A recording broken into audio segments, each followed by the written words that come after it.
Ladies and gentlemen, welcome back to the Driveway Engineer. I'm JR. This is Daryl. Today we're going to talk about cooling systems. I'm going to try to do this quickly, get you the information that you need, and get you out of here. Go do burnouts. I have this apart, so I thought I'd take an opportunity to do a video. I've done one before, but the older videos get harder to find as time goes on. They get buried. The algorithm doesn't push them up, whatever. So, on the left here, we have a stock Ford Taurus fan, except it's not a stock Ford Taurus fan. It's a Dorman. That was in the junkyard. It was on a car that I pulled it out of, and it's died. And I know it died because I jumped the relay and it didn't run, and I wired it straight to the battery and it didn't run. The Taurus fan has a low and a high speed setting on it. People get hung up on what fans to get.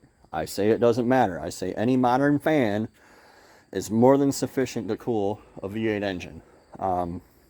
These flow like, I think, I'm probably wrong, I think they flow like 2800 CFM. They flow quite a bit more than most of the aftermarket fans. And 20 years ago, around 2002, 2003, this was big news, but it's not so much anymore. Every fan on every vehicle is more than adequate to cool the thing with rear AC going up a mountain in the desert. They all have electric fans. They all have the cool S-shaped blades.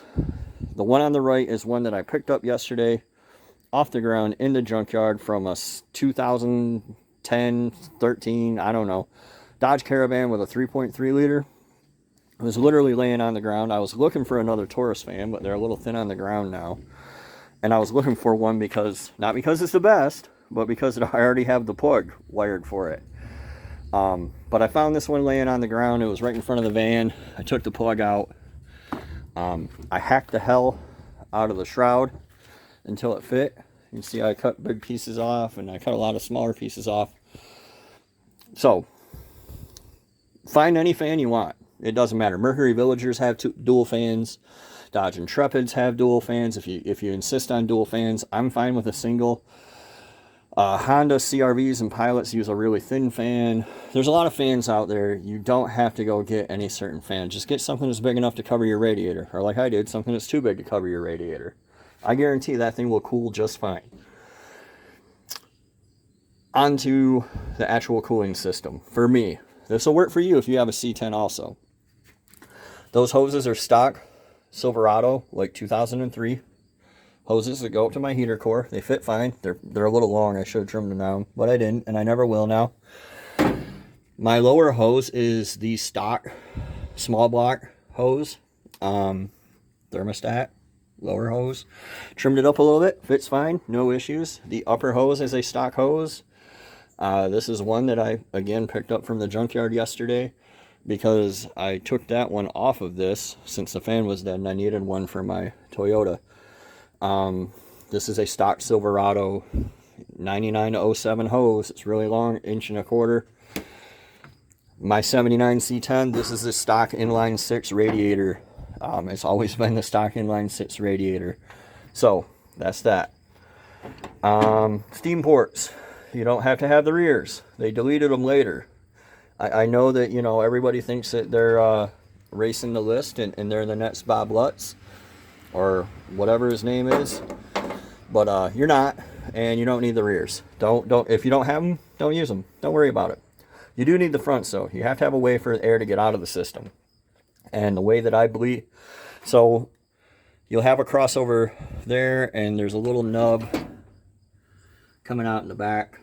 You can kind of see it there.